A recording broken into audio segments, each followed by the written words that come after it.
This is the Darwin Cenotaph, the most travelled memorial in the whole of Australia. What do I mean? Well, the original granite came from about 100 kilometres south of here.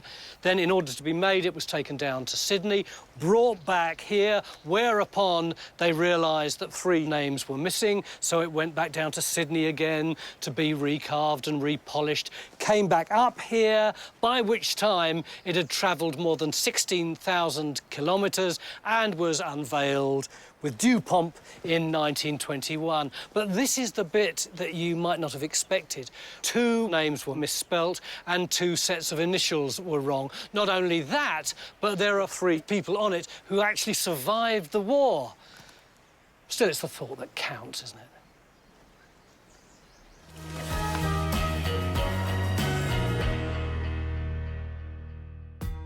This week, I'm taking my one-man invasion force to Darwin. I'll retrace a chaotic exodus. Stories of drinkers leaving half-empty glasses of beer on the bar before disappearing. Who was Australia's smallest fighting force? And they made them tiny little uniforms. And at our roadshow... Hello, Darwin! A Darwin school digs up a World War II mystery. It was actually discovered by geography students from our school. That's sure to ruffle a few feathers.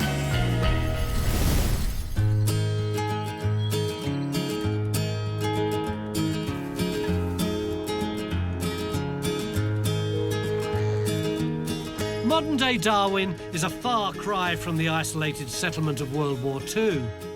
Back then, it was an easy target for the rampant Japanese forces, and it experienced war in a way that no other Australian city has.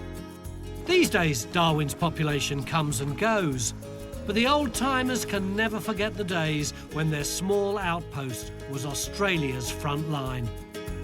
Mind you, locals round here have never shied away from a stoush, and it was no different back in the days of World War I. In 1918, Darwin was not a happy place. Because of the war effort, the country was skint. So here, there were no jobs, no investment. Everything seemed to be going to the dogs. Now, on the other side of the world, the Russians had stopped fighting and instead had turned to revolution. Could the same thing happen here? Well, yes, it could. So I'm going to the pub. Ladies and gentlemen, could I tell you about Darwin in the year 1918? It was almost on the verge of revolution, and what kicked it off was beer. And these are the 2 main characters in this story. John Gilruth, Territory Administrator, 0 people skills, and a decidedly non-PC attitude to ethnic minorities. And playing Lenin to Gilruth's Tsar was this man, Harold Nelson, trade unionist and social agitator. Trouble had been brewing for some time when the government brought matters to a head. They put up the price of beer. Gilruth said that it was in order to get rid of the curse of sly grog, but it wasn't at all. It was just to siphon money off the Northern Territories. And understandably, people went nuts about this, and a load of them approached Gilruth, and they approached the government and said, "We want you to drop the price of beer." And Gilruth said, "No, the government is not inclined to do that." And as you can imagine, the Darwinians went potty.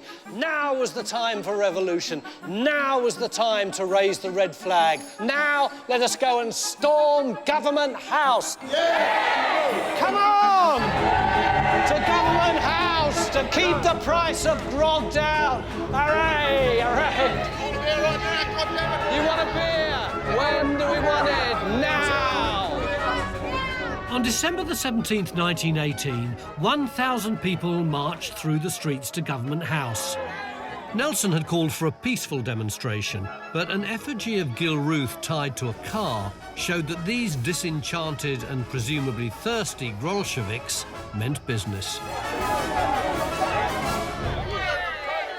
OK, calm down. Calm down, order, order, please. When they got to Government House, they elected a delegation and sent it into Gilruth to say, you've got to cut the tax on booze. He said to them, look into my eyes. Do I look like the kind of man who will back down? I will back down and leave if the minister tells me to. Otherwise, I will stay put. Now, you think you've been going crazy for the last 10 minutes or so, but then you went really wild. In other cities, what would they have done? They would have set fire to the Winter Palace. They would have blown up the Houses of Parliament. What did you guys do? You pulled the lattice work off the windows and you damaged the netting around the tennis court. How appalling was that? At which point, Nelson said, OK, guys, that's it. That's fine. That's cool. You can all go home now. And they all went home, and Gilruth was trapped in Government House, and Nelson had the run of Darwin until 2 months later, the Royal Australian Navy crept in and whisked Gilruth away. Although Administrator Gilruth was later cleared by a royal commission, his career was finished. Rebel leader Nelson, like Eureka's Peter Lalor 63 years earlier, became a Member of Parliament, the Territory's first, in 1922. I'll drink to that. Thank you for listening to my story, you plucky revolutionaries.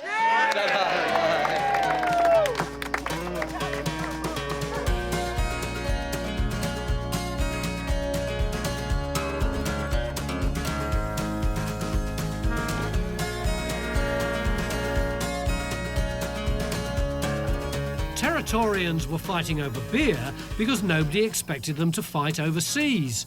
There were so few people up here, it wasn't thought worth the effort to recruit them. But that didn't stop this man, Albert Barella. He was a Victorian who'd tried and failed to work a pastoral lease in the Territory.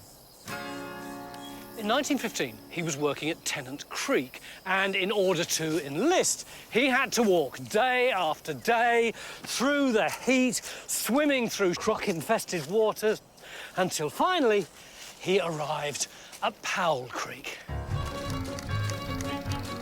That's 190 kilometres as the crow flies, and it's only stage 1. He then borrowed a horse to go to Catherine along bush tracks, really tough bush tracks. Chalk up another 480k on the Barellodometer, but there's more. Then he took a horse-drawn coach to Pine Creek. Come on, Marco, come on. That put another 90 bum-busting kilometres on the clock.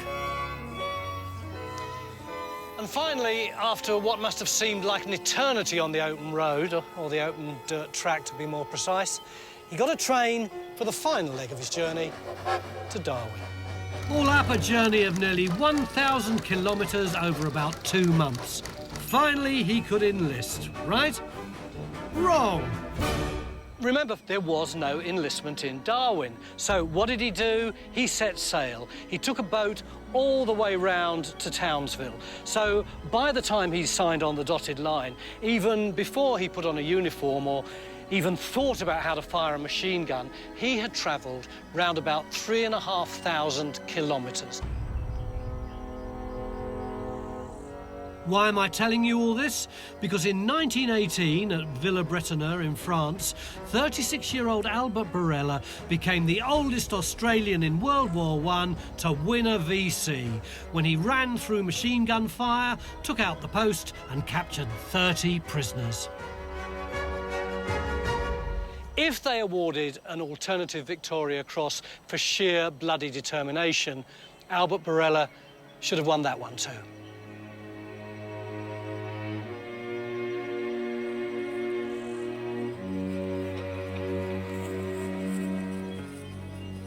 Barella's deeds aside, this remote part of Australia had little to do with the Great War. Some 2 decades later, though,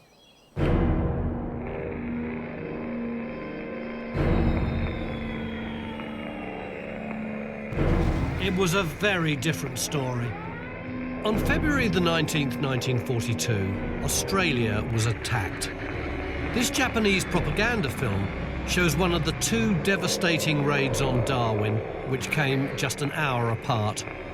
But this wasn't their first raid. I don't understand why the Japanese came in by air. Why didn't they use ships or subs or something like that? Well, they had. That's the interesting thing. A month before, and most people don't know about this at all, there was a submarine attack outside the harbour. They couldn't get in because there was a big boom net across the harbour entrance. So they decided to use mines, floating mines, and to try and torpedo ships that came into the harbour. And they did that on the 20th of January, 1942. But it didn't work? It was a complete and absolute disaster. Why? What happened? One of the submarines, the I-124, attacked one of our corvettes, HMAS Deloraine. They saw the torpedo running on the surface and they turned in just enough so that the torpedo missed the stern. And then they charged down the track of the torpedo. The I-124 half-surfaced in front of them and we depth charged her to point-blank range. And she went down in 200 feet of water and she's there today with 80 blokes on board.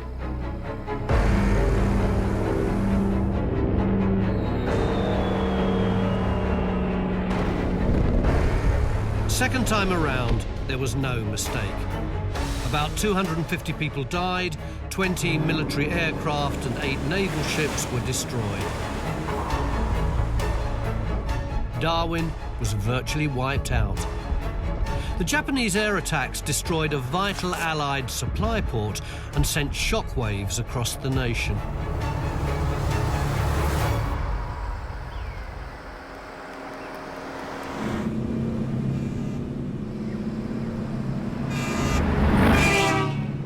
If Gallipoli was Australia's coming of age in the international theatre of war, the bombing of Darwin was its coming of age on the domestic front. But while the rest of Australia was girding its loins, Darwin, or what was left of it, was forced to beat a hasty retreat. There were no two-lane highways back then, just rough dirt roads choked with people desperate to flee the city. Stories flew thick and fast, of drinkers leaving half-empty glasses of beer on the bar before disappearing, of the local territory administrator who co-opted service personnel to ferry his favourite crockery and wine store, of a soldier who was ordered to go south and didn't stop till he got to Melbourne, whereupon he was put in prison for 21 days. Whether any of those stories are true or not, I have no idea. But they certainly capture the crazy, anarchic spirit of the first days of that exodus.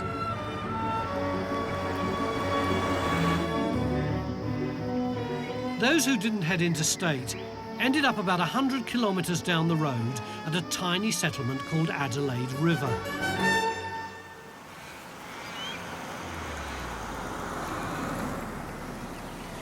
Back then, it wasn't much more than a relay station for the overland telegraph and a railhead.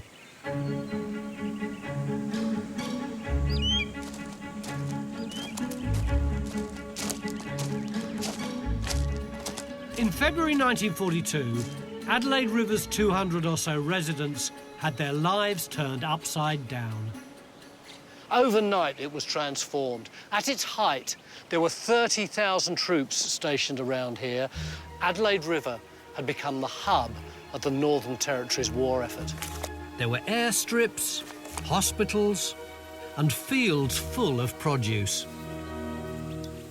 It's hard to believe it now, but this area is incredibly fertile. And during the war, it was crammed full of market gardens. This wasn't just to supply food, but in particular vitamins, which were in very short supply and created innumerable problems. For instance, at one time, the chief medical officer reported that 25% of all the men in the Northern Territory's garrisons went on sick parade on the same day. Clearly, they needed tons and tons of fresh fruit and vegetables, and they got them. But only, of course, because the army could provide an almost limitless supply of free labour.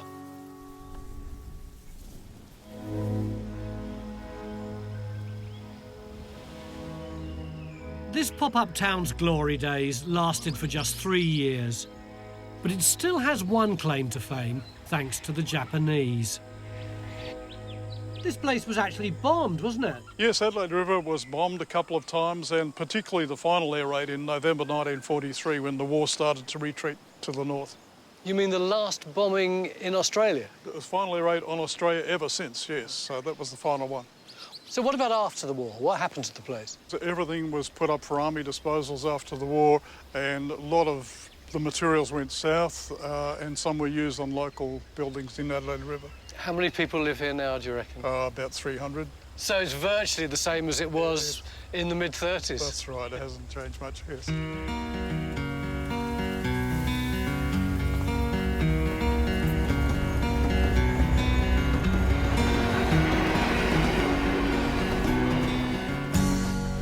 Hi, we're having a road show in Darwin at the end of the week. If you can join us, it would be great. By the way, do you know what that hole is? No. It's a World War II story tied in with this station. The Americans had got a troop train coming all the way down from the north, and the Australians had got another troop train coming all the way up from the south. And when they got here, right opposite where you're sitting now, the two trains stopped opposite each other. And there was a degree of what they call friendly joshing, except the joshing got less and less friendly, until eventually the Americans described in loving detail how they would greet the Aussies' girlfriends when they got down south, at which point shots rang out, and the net result was this, which is, of course, a bullet hole, or at least it is according to local stories. So next time a troop train passes by here when you're sitting having a scone, you'll know what to do, won't you? Duck. Exactly. Well, we hope you come on Sunday. Thank you for your Thank you. Thank you.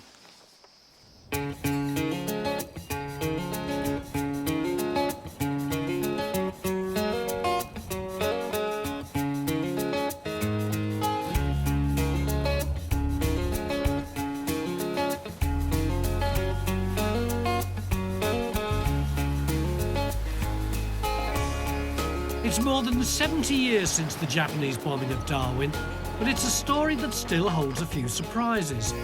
I've come to the National Trust's Burnett House to meet someone with vivid memories of that time.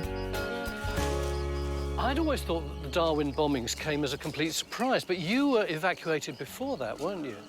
Oh, yes. There'd been a warning about the bombings, but nobody quite believed all this.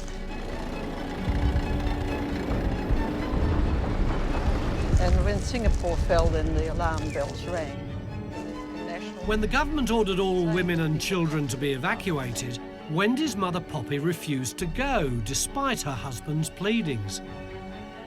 In the middle of the argument, there was a loud banging on the door, and a huge military policeman was standing there. And he said, "Mrs. Secret, you must leave. You've got to be evacuated immediately." She said, "No, I'm not going." And he said to her, "If you don't leave, I'll be putting you over my shoulder and carrying you down to the wharf." Discretion and modesty prevailed. Poppy had just minutes to pack and walk her children to a waiting ship. She rushed off down below deck, and she'd seen an empty cabin full of boxes. She got to that cabin, threw the boxes out, took us all down, pushed it in with another family, and there we did. What a brilliant mum.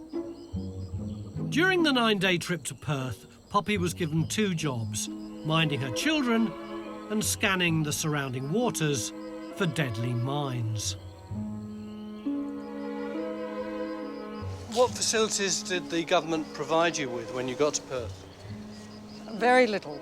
So we started to find accommodation elsewhere. You were like refugees in your own country, really, weren't you? That's exactly what it was. And it was a very unforgettable experience, and it stayed with me all my life. With no government assistance, Wendy's family spent nearly 2 nomadic years moving from house to house and town to town, living in single rooms, on verandas, even a deserted butcher's shop. And finally, we ended up in Bunbury. And it was there that my mother made the decision that she wasn't going to stay there any longer and she was going to get back to Darwin. And eventually you got back. When they were finally reunited with Dad in 1945, Wendy's family moved into one of these built-for-Darwin Benny Burnett houses. Not a beautifully preserved, open to the breezes, roomy one like this, but a derelict, run-down shadow of its former self. In many ways, it must have been quite fun for a kid, though. My brother and I, who were almost like twins, we had a bike each and off we went on our bikes exploring. And one of the things we did find was ammunition dumps. And so we started to work out how to tap the bullets and get the cordite out. So my brother brought a stick of cordite home and put it in my father's cigarette. You're joking? No, and fortunately, he must have seen there was something wrong with the cigarette. And when he realised what it was, it didn't blow up, but he blew up. But there must have been some serious consequences for some kids. Yes, one of our friends actually blew his hand off or very badly injured because he went one step further with a hand grenade.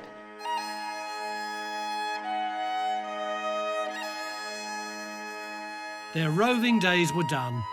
Wendy and her brother went back to school, and for the next 2 years, everyone got on with the job of rebuilding Darwin. And people really were delighted to be back home.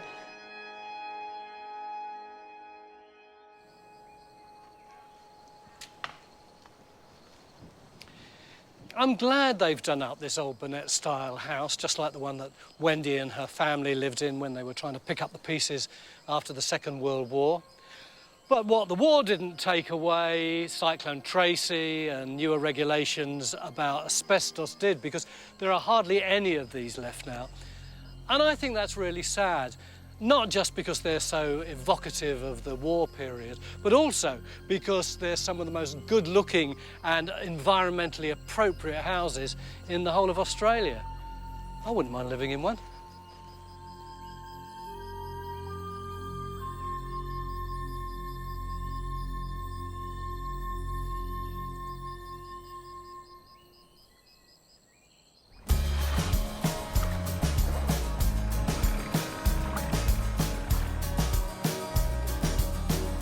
I reckon you can always judge the strength of a community by how it bounces back.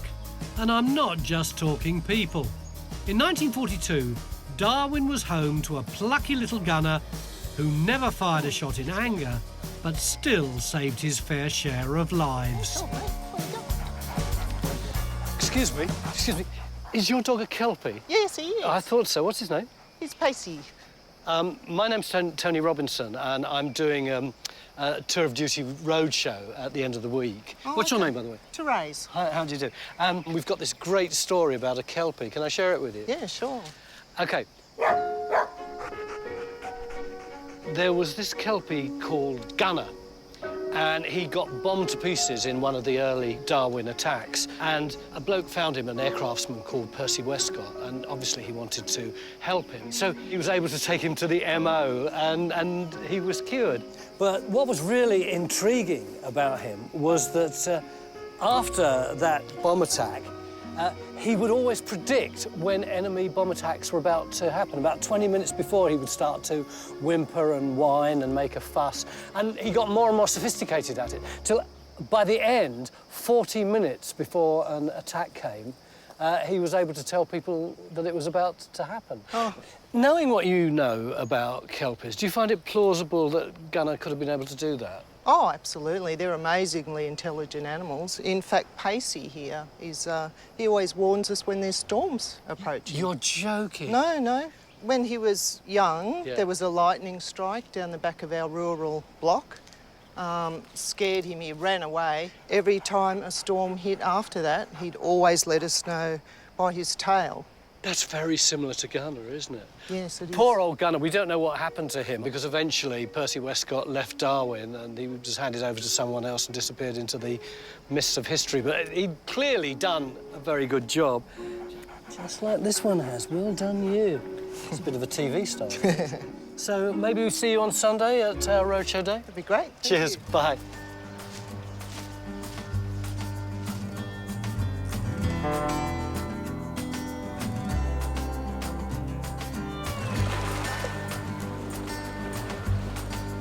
It takes a lot to top an air raid warning dog, I'll grant you.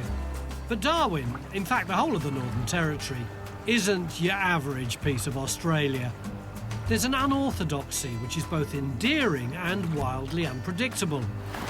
Exactly the sort of place that would have appealed to a guy like Donald Thompson. Donald Thompson OBE, who was he? Well, may you ask. Well, he was the leader of one of Australia's strangest fighting forces in the whole of World War II. A bunch of guys whose weapons weren't guns and flamethrowers and tanks, but spears and knowledge. Knowledge of the wild and inhospitable coastline that makes up so much of this part of northern Australia. Officially, they were known as the Northern Territory Special Reconnaissance Unit, but it's a name that would have meant nothing to this small band of Indigenous men. There were only 50 men in Thompson's unit, but between them, they had thousands and thousands of years of knowing. They didn't speak any English and had had virtually no prior contact with white blokes. They were members of the Yorna Nation, the Indigenous people of Arnhem Land. Thompson, the anthropologist, had lived and worked among them in the 20s and 30s. In the 40s, Thompson, the Air Force squadron leader, decided they would be the ideal guardians of the isolated but strategically critical territory coastline. Don, why do you think that the local people trusted Thompson sufficiently to go off with him? I would have thought they would have been very suspicious. He employed a man called Rawalla, and Rawalla trusted him, and I think Thompson trusted him also. Had they had issues with the Japanese? There were some issues. Throughout history, there was a large Japanese pearling fleet, and Aboriginal people made up a large component of their workforce. And sometimes there were disputes, and sometimes people settled their disputes with a rifle or a spear. So why do you think it was that the Aboriginal people were prepared to fight? They knew that Australia was now at war and Australia needed their help. Thompson was asking them for a service, and that service would be reconnaissance of our coastline. And these men could do it like no other. What was it exactly that Thompson wanted them to do? He wanted them to be stationed along our coastline. He wanted them to watch 24 hours, every ship, every aircraft, every light, and report it. And so he set them up right along our coastline. He had a small boat, and he travelled up and down our coastline, and he took reports of them. And so those reports were relayed back to Darwin on any activity on a large part of our northwestern coastline of the Northern Territory. Every week, each man received 2 sticks of tobacco, some flour, tea and sugar. They were expected to live off the land, and in the event of a Japanese invasion, to fight a guerrilla war. How long did they have to stay out there? Approximately 3 years. So they were away from home all that time? Yeah, although they were in their own land, they had to stay on that beach. They weren't allowed to walk off and leave their duty post. And those men served every day, no holidays. Those men, many had wives, and some of those men went home and their wives were no longer there because they had married again, you know. What happened to them after the war? They went back to their families, and some of them, their families were intact, some weren't. These men, again, weren't compensated for their services to their country.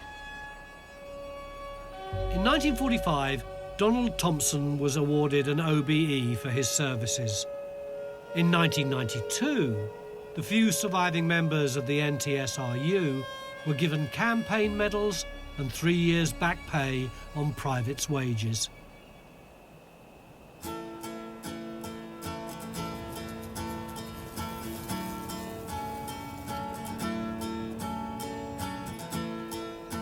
It would be easy to put that story down as another chapter in the turbulent history of Indigenous race relations. But I'm pleased to say that the legacy of the Northern Territory Special Reconnaissance Unit lives on today.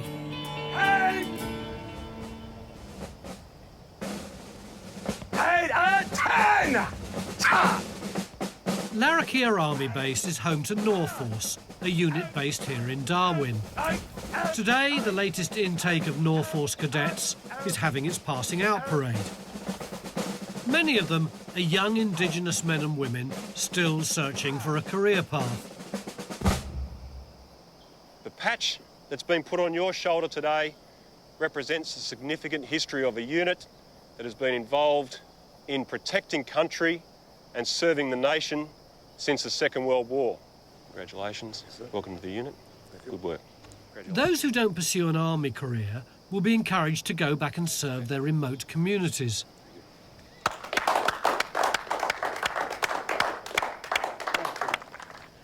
They've only had a fortnight's training, Rat. That's right. They've come a long way in only just over 2 weeks. And, I'm very impressed. I was on Blackadder for 4 years and I couldn't do all that marching stuff that way. That's right. But this is specifically Northern Territory people who are looking after protecting the Northern Territory. Exactly right. They have intimate knowledge of the land, and especially the Indigenous guys, they feel a real connection to the country that they wish to always serve and look after. They'll be the guardians of the same remote areas as those Yolna men of the NTSRU were some 7 decades before.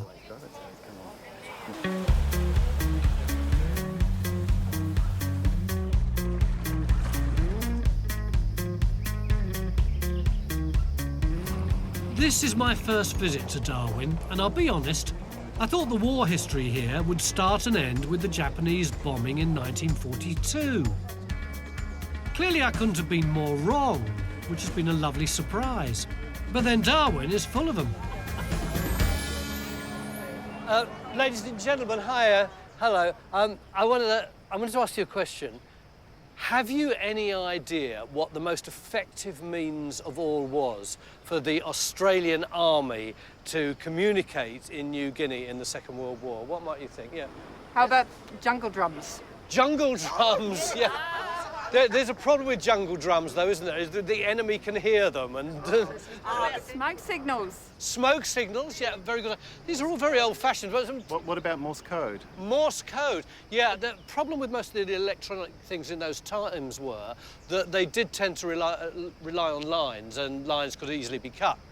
I will tell you what the answer is, and it really is quite weird. It was one of the most effective collaborations in the entire Second World War when the Australian Army met up with some groups of pigeon fanciers and they formed the 7th Australian Pigeon Unit. It's absolutely true. And they made them tiny little uniforms. Tiny little hat. No, that's not true. That's not true.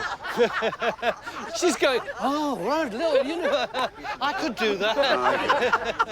No, that bit isn't true. Or everything up until the little uniforms was true, though. And what's also true is that they had to train them, especially when they brought them up here, because mostly these weren't tropical birds, and so they would get knackered really easily, and they'd get wing cramp. They had to identify which were the best flyers, and apparently the ones with black wings, the feathers didn't fray in the same way as they did for the light wings. She thinks I'm winding her up. This is absolutely true.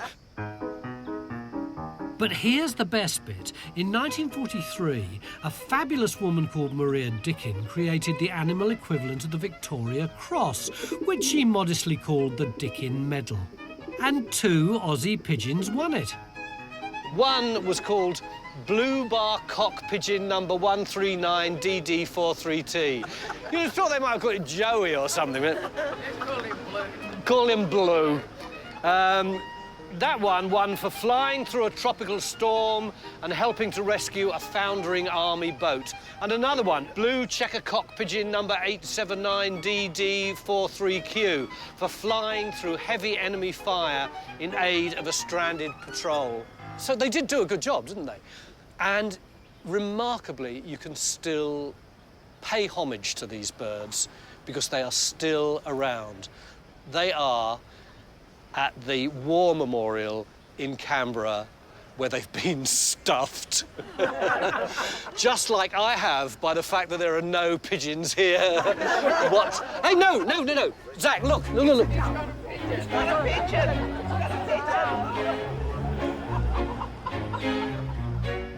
I knew we'd find one.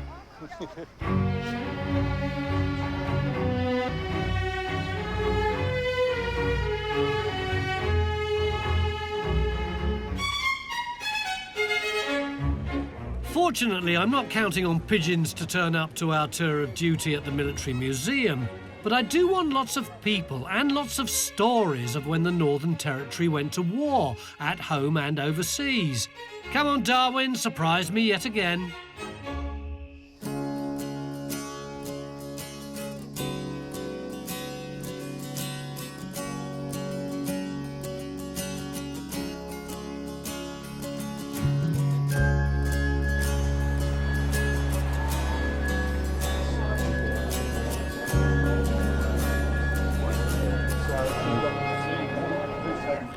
I'm just lurking around the back of the Military Museum for a few moments, trying to keep cool before we start the roadshow. I'm really looking forward to this one because Darwin has got such fantastic military history. A lot of it I didn't know about, and I'm pretty sure a lot of other people didn't know about it either. For instance, OK, I knew it had been bombed in the Second World War, but not that this area had sustained 64 air attacks, or that the Japanese had got as far as Catherine, which is a couple of 100 kilometres inland. Some people say that the Second World War is when the enemy arrived at Australia's doorstep. No, it wasn't. It was when it went over the doorstep and into the hall. I think you can only really understand the strategic importance of this part of Australia today if you know its military history. So I reckon it's that important, and I'm really looking forward to hearing all the stories and looking at all the memorabilia. Let's get on with it.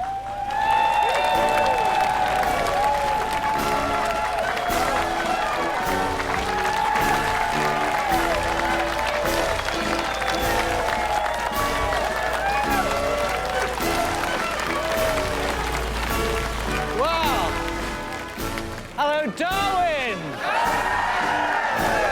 Do you know, it's great to be here. Your city, to me, is always like a phoenix rising from the ashes. The Japanese smashed the city in 1942. Cyclone Tracy hammered it in 74. You got up again, and all this week I've been wandering around your pubs, taking the mickey out of passers-by, generally making a nuisance of myself. And you got up again. Your houses may get smashed, your city may get smashed, but always you've got your history, and I can see it still being passed on, maintained by men like you, by women like you, by big scary birds like that one. So we genuinely thank you for coming. And when I say we, it's not just me here today. I'm sharing my task, come forward, Craig, with Craig Stockings from the University of New South Wales, Canberra. What are you going to be looking for today? What could make you excited?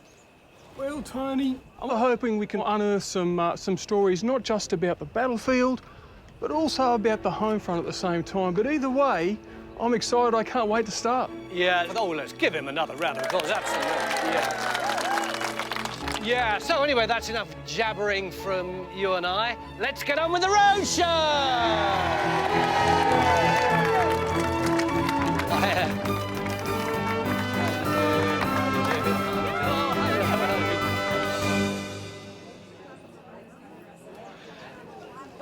Robbo, I was driving through here looking, I thought, the spitting image of General MacArthur, and suddenly I'm totally upstaged by this massive bird of prey. What's the story?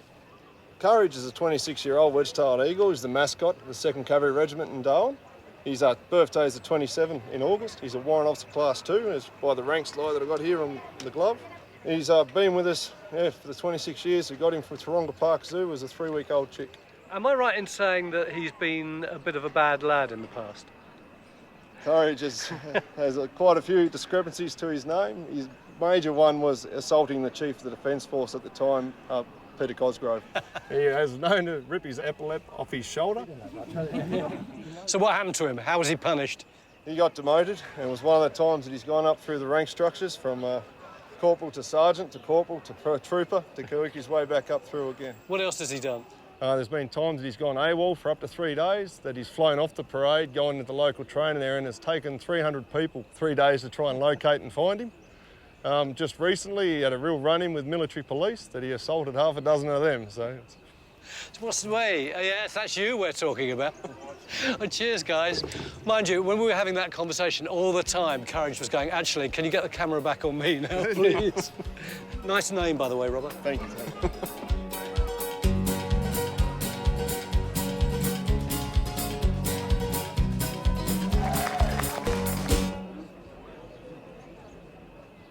Hello, Alice. I understand you brought in for us to have a look at something from, of all places, the Gallipoli Peninsula. Yes, yeah. What might that be? I've got this shell. It belonged to my great-grandfather. He was in the 2nd Field Ambulance. Yeah, the rumour is it came through his tent, which I don't really believe. OK. This is actually a fascinating find. What we've got here is the fuse of a shrapnel shell. So not the explosive bit, the bit that sits on the very front. And if I turn this over and have a look, there's a figure here of a number 6. You know what that means to us? That means, and this is interesting, this was a British shell. Now, Gallipoli, the front lines were very close. We're talking about old technology. It's still 1915. It's every possibility, or it is a possibility, that this was a mistake. It landed where it shouldn't have landed. Or perhaps it did land where it was supposed to land, got shot right up in the air and landed back down in his tent, something like that. But we can say, for someone in the field ambulance, should not be receiving this sort of fuel on a shell. So a fascinating story. Yeah. Thanks so much, Alice. This is a real find. I hope that background makes the story deeper for you. Thank you.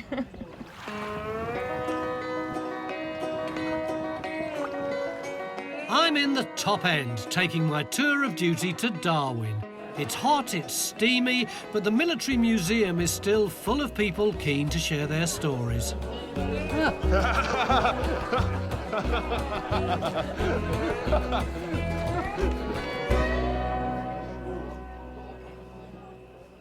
Excuse me? Yeah, Craig, another little find. Hello. Hello, how are you? Tony, can I introduce you to Kitty, who's brought some magnificent material for us today. What is this stuff, Kitty? These are pieces of embroidery that my grandmother made during her internment in a Japanese prison camp. Wow. So let me get a bit of background here, Kitty. What we're actually talking about here is a harrowing experience for Dutch and other European internees on what was the East Indies. 100,000 Europeans were interned at the time. Around 30,000 never came back. This is a real story of endurance. And a message like Carpe Diem to me represents exactly that. Carpe Diem, seize the days? Yes, and that was the motto for her, and which she pushed on other people to try and survive the camp conditions. Really optimistic. Yes. How on earth did she make these things? Well, this piece was made from a piece of curtain material. They didn't have much, so they would pull bits of clothing apart or recycle materials and recycle threads. And we've got something here about babies, is that right? Yes. What the women did, especially the ones who had babies and young children, they would nominate a friend to be a foster mother if they got sick or if they died. And we have one other piece here, if you allow me to unravel, which is an apron, isn't it, Kitty? Yes, it is. Who are all these people and what's their significance? The people at the top were in the first camp with my mother and her grandmother, and these were some of the other people who were still alive at the time when she was making this. And then my grandmother embroidered them. Kitty, there's one here that's sketched but not embroidered. Why is that? Because she had died. Passed away before it could be done. In fact, I believe it was an illness, one of these camps, that killed your grandmother, Yes. Is that right, Kitty? Yes, she died of beriberi 10 days before the war ended. So what I like about this story is, again, it reminds us that it's not just the soldiers on the front line. And for the experience of these women and these internees is right up there as a tale of endurance. Incredible story, isn't it? Well, thank you for sharing that with us. Thank you.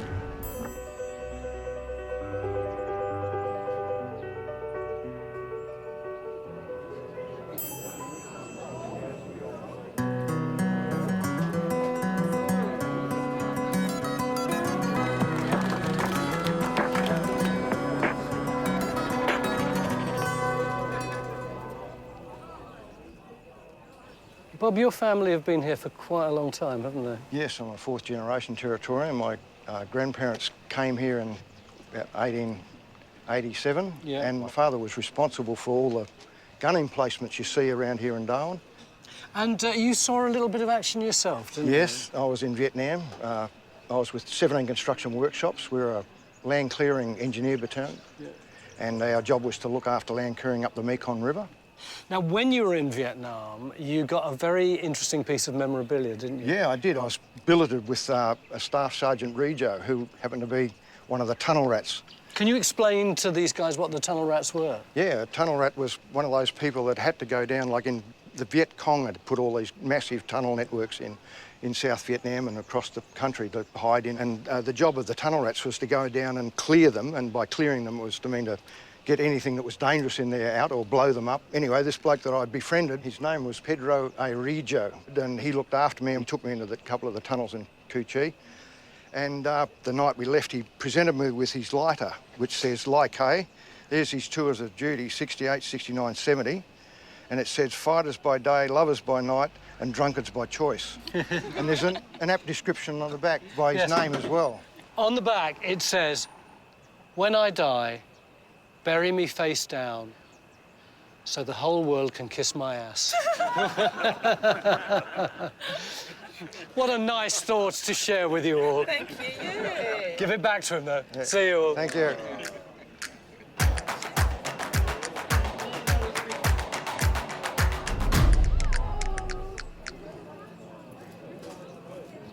Do you like this hat?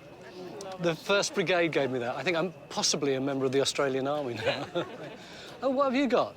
Hello. Hi. Well, this is a 7-pound fragment from a 1,000-pound bomb that exploded at the Darwin post office on the 19th of February, 1942. That's a real piece of history, isn't it? It is. It's only 7 pounds, but you can imagine the damage that would be done by it.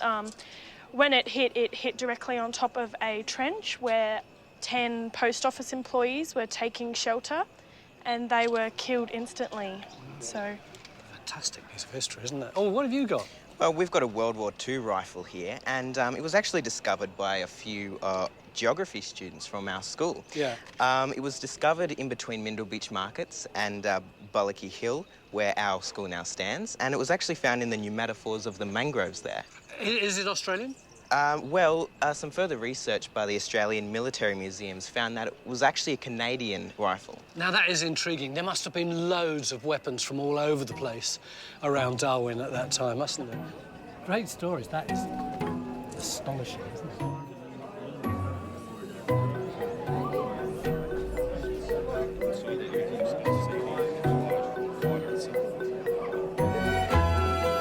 A picture you don't see often. Well, the sun's really been hammering down today, hasn't it? Like only Darwin's sun can, but it hasn't put us off, has it? No! Have you had a good time? Yes! I reckon that Darwin is one of the great historic cities of the Southern Hemisphere. But a lot of folk just don't get that, do they? No. Hopefully this afternoon we'll have done our little bit to spread the word. So thank you very much. Thank you.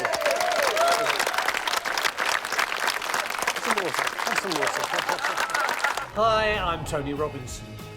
If you love my show and want to see some more amazing history stories, then please hit the subscribe button, click the notification bell, and we'll let you know when there's something new to watch. Enjoy.